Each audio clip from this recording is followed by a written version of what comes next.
Hello, hello, hello, humanity. I apologize. I had planned to come.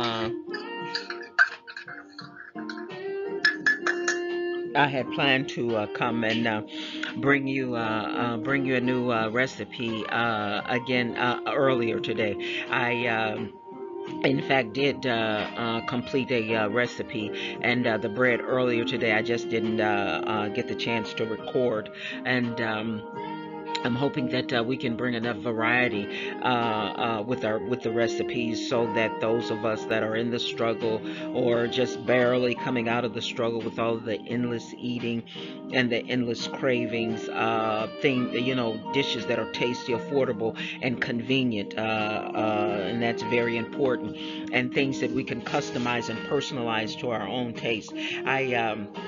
I made bell pepper burgers today with cheese and some quick bread, and it was extremely quick and also tasty as well. And the quick bread is nothing but the bagel recipe without the hole. And what I did was I made it larger. I've made larger bread like that similar, and it looks, made it look rustic, and it was really tasty. But this time I think I did something. I was a little bit off, because I know I've discussed with you guys on several occasions on how foods that are baked or fried. I don't like soft baked or soft fried foods. I like my fried foods. I like them fried hard, and then my baked foods, I like those baked hard as well.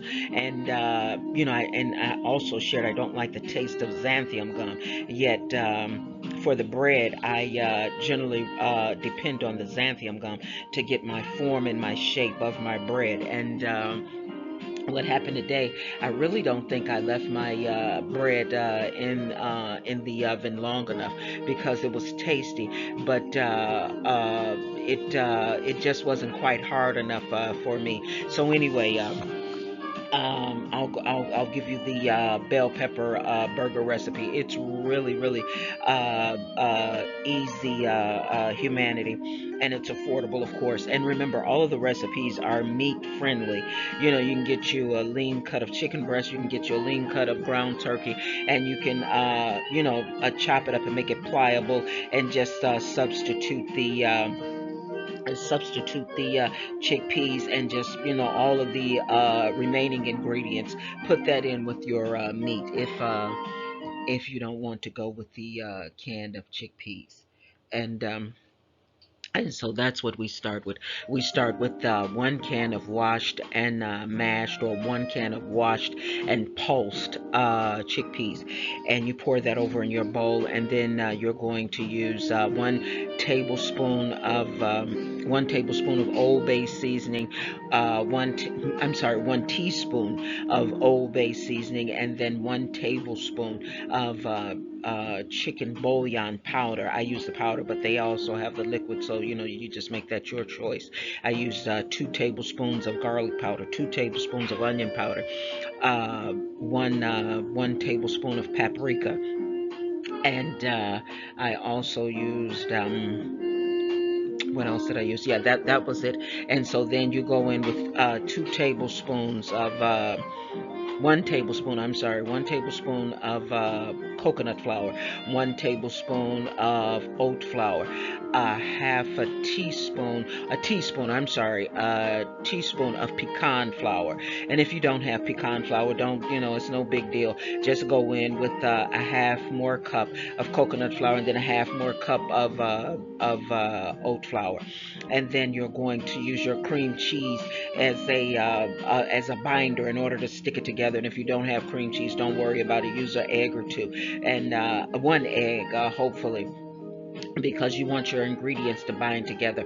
And you're going to use a half a cup of finely chopped onions. You're going to use half a cup, I'm sorry, a fourth of a cup of finely chopped onions. Then you're going to use a half of cup of bell peppers chopped fine. And the bell peppers, that's what gives the burger that bell pepper taste. And it really is. It's pretty tasty. I didn't think that the bell pepper taste would go over, but it did. And then you're going to use a tablespoon, or if you want to, you can use two of shredded cheese. I used Colby, but you can, just personalize it to your own taste, whatever cheese that you find more desirable. Because remember, the personalization and the customization is key in this lifestyle journey. You want things that taste good to you, because if not, it'll probably just be temporary. And so then you're going to use a half a box of cream cheese, and that's going to be your binder. And so I put all of those ingredients together. You're going to use a half a teaspoon of xanthium gum. It would be nice if the xanthium gum doesn't bother you, go on and use a full teaspoon. And remember, we talked about that. The tablespoon is the larger of the spoons. The teaspoon is the smaller of the spoons. And the reason why I say, if you can tolerate that slight xanthium taste, go in with a full teaspoon of xanthium gum, because it's like glue, and it's an adhesive, and it'll give you a more keep the formation of your bread. It'll hold together better. It's really me and that xanthium gum. It's pretty hard for me to tolerate that taste.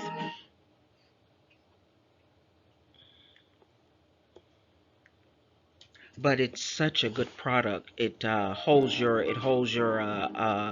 food products together so beautifully. And so what I do is I grease a pan. You can use a cooking spray, or you can use a teaspoon of cooking oil, however you want to do it. Set your oven to 375, preheat it to 375, and then take your bread mixture, and I'm sorry, take your wait a minute, I'm getting off.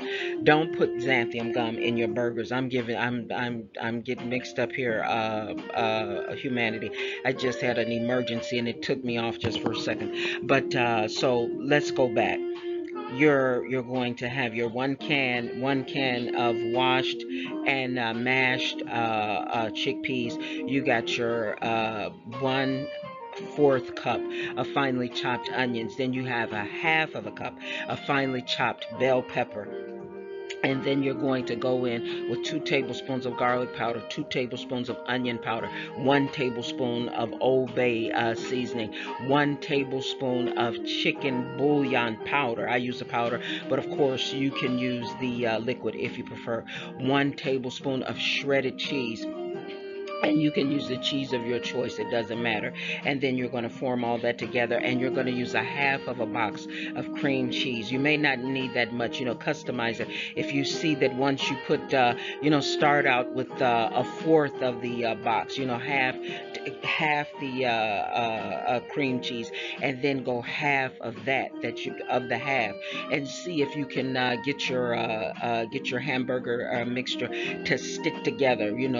Take a scoop in your hand, and if it sticks together, that's all you need. If you want more, then apply more. So just personalize it to your own to your own taste. And you're going to get your skillet hot, and you'll put your cooking spray, and half of a teaspoon or teaspoon of vegetable oil. You'll form your patties, your meat mixture into patties, and you'll put that over in the skillet. You'll brown your burgers for maybe like 6 to 7 minutes on each side. And I went in after they were browned on each side. I put what is it, provolone? That provolone cheese on top. You can do, whichever cheese that you prefer, and maybe two cheeses. It doesn't matter. And now going back to the bread, I got slightly confused about that, and I apologize. You're going to use the bagel recipe that's already on the channel, And what I did was put some Old Bay seasoning in it, and I also put the chicken bouillon powder seasoning in it as well. And here's the thing that I did today.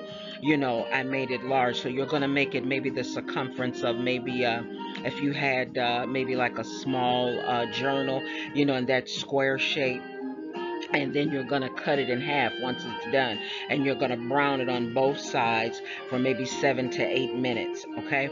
And so what I did, like I said, I don't like soft baked food, and I don't like soft fried food. So I didn't keep it in there quite as long as I'd want. So if you have similar tastes where you like a harder fried or harder baked bread, so use your own discretion about that, because you're going to preheat your oven to 375, and then you'll bake the bread on each side for, I did 12 minutes, but I really think I could have gone in with like 15 minutes on each side. But like I say, use your own discretion about that, humanity. And see if you find your bread a little bit more tasty if it's cooked longer, or you may even like a softer bread, who knows. But just customize it, get it to your own taste. Okay, humanity, that's it. I'm going to try to bring you some more things later on tonight, but I just wanted to get that recipe to you with a little variety. And by all means, add a few extra things, take a few things away. I'm really, really, really and getting really friendly with the teriyaki sauce, and maybe like a teaspoon of teriyaki sauce in the bell pepper burgers. That may go a long way as well. Or maybe take a teaspoon of the teriyaki sauce after the burgers are done, and then take the teriyaki sauce and drizzle it across each burger, and then put your provolone cheese on it, and then let it melt. So just get creative to your own personalization and your own customization of your taste buds. So okay, humanity, we're in this struggle together, and so far we're still taking a long way home, but the destination, it will always be in sight. We stick together, we can get it done.